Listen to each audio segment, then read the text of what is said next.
Hi guys, and welcome to another video. I'm Mike Bloomberg for those of you who are new, and in this video we're going to be talking about gym myths, or training myths, like things that people believe that aren't actually true. Let's get started. The first gym myth we're going to be talking about is the deadlift. For those of you who don't know what a deadlift is, here's a video showing what a deadlift is.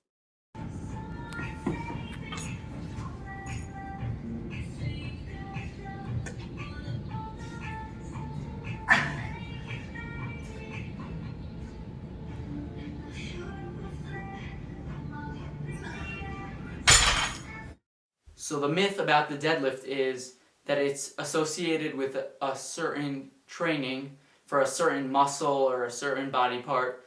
Like some people will say it's for legs, some people will say it's for back, but it's really not true. The deadlift is called the king of all lifts because it works on everything. Because you're working on your legs, your arms, your back, everything. That's why it's not true. Next myth is about the abs, like that you could just achieve abs in a certain one way, which is not true.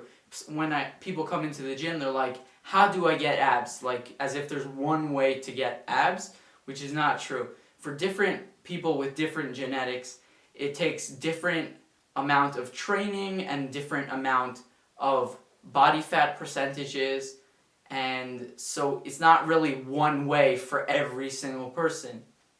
You can kind of just keep training, and for most people it will just eventually come.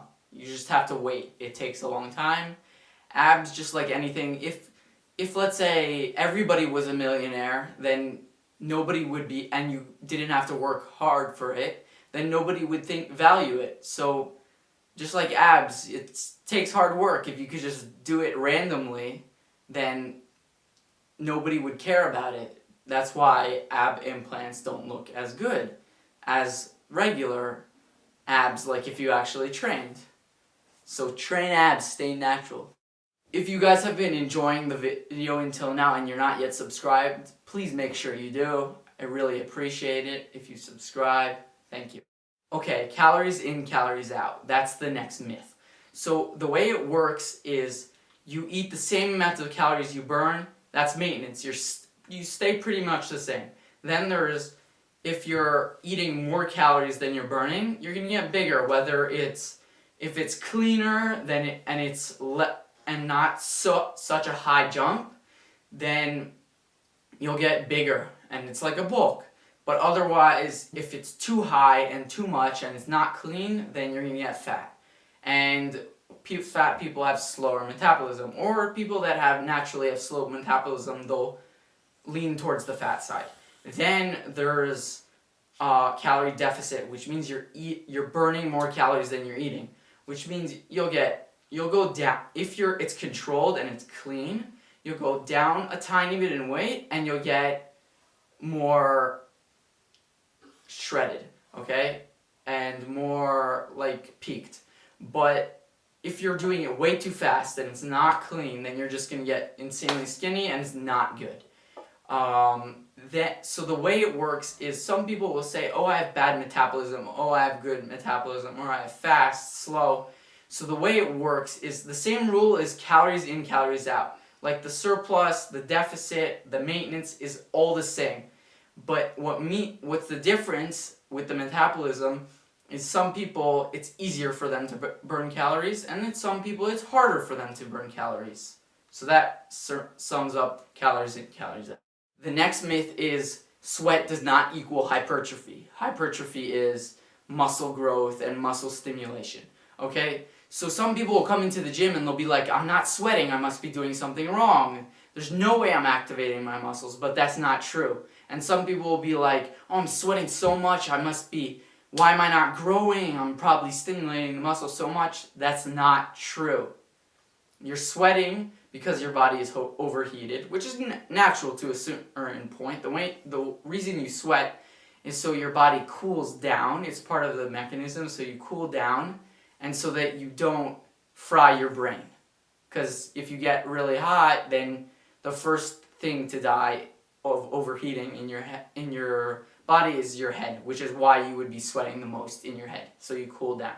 It has nothing to do with muscle stimulation. Okay, next, you going up weight or going down weight does not equal that you've gained muscle or your gains or something like that. Oh, I went down a lot of weight. That doesn't really matter. That's from your health perspective. It has nothing to do with, and sometimes it's not that bad because during the week you would do, if you're weighing in every day, you would do an average of the week, and you wouldn't say, because depending on what you eat or drink that day, your weight can go up or down. Okay, so the way you would measure is like you would look in the mirror or pose a little bit and you would see like what the difference is. Another way, there's a tape measure. You kind of just go like this. See, you would like measure and then you write it down. And then you take it out in 2 months and then you're like, oh, I grew by this much, or I didn't grow by this much. And that's how you would see the gains in the most accurate way.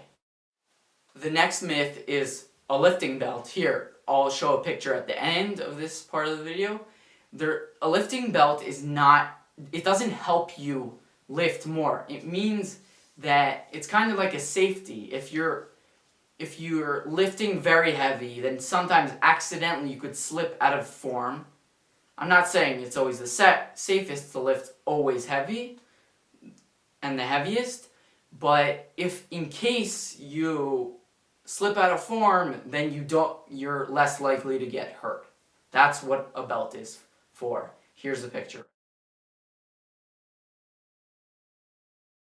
Some people will say, oh, calories equals sugar, calories equals carbs or fat. No, it doesn't equal any of those. Calories are calories. Carbs are carbs. Sugar is sugar. Okay, let me show you 2 examples. Okay, here we're going to go cream wheat. Let me show you the box. Here.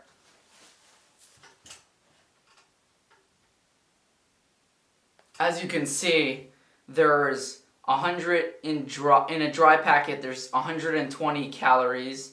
There's 25 grams of carbs. And then there's 0 grams of sugar.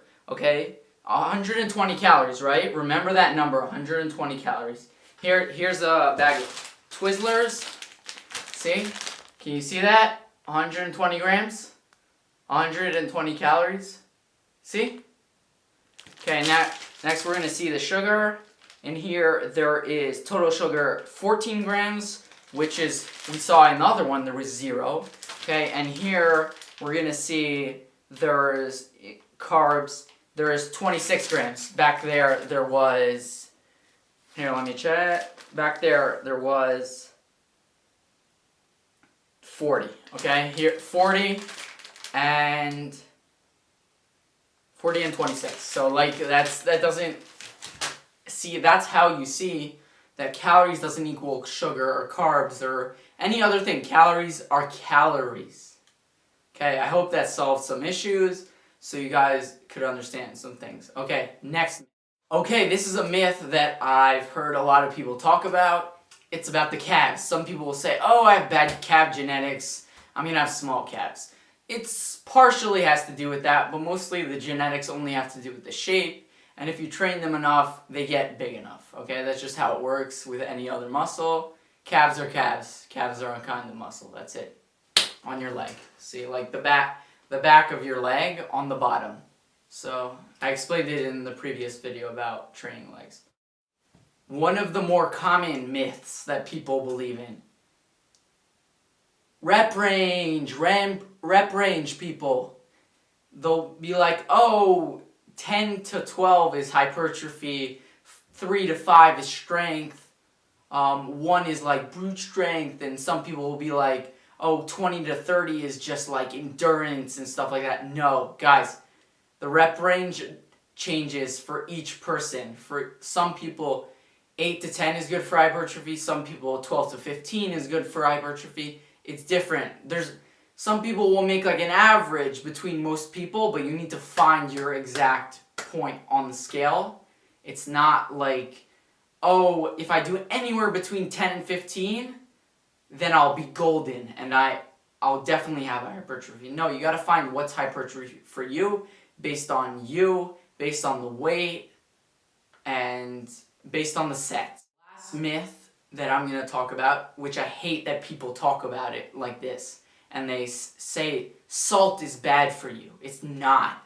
It's like people, and electrolytes is only for people who are like sweating like crazy or they're losing a ton of water. No, guys, look, if you look at this study that I'll show at the like right after this part, you'll see that what you're sweating out when you're working out is sodium chloride. What is sodium chloride? That's table salt. That's the white grains that you put on your food. So most of what you're sweating is table salt. So you need to have enough of that, especially after you sweat a lot. That's why, let's say you sweat a lot and then you drink a ton of water, you'll feel bloated and your head will still hurt because you don't have enough sodium chloride. Then there's like a little bit of potassium, and then there's even smaller, just like magnesium and calcium. Those are not even included. That's why in most like hydration drinks you'll have, or reasonable hydration drinks, you'll have sodium and chloride, which is salt, which is why you need salt if you're sweating a lot. Then you need salt because you're not only losing water. Case closed. Hope you guys learned something about salt. Okay, that pretty much sums up the video for today. Thank you so much for watching. I hope you really enjoyed the video or learned something. I would really appreciate it if you subscribed, and if you enjoyed the video, please like and comment whatever you want, obviously. And if you guys think something that I said was wrong, just write in the comments, I'll respond. And don't forget, keep grinding. Very important.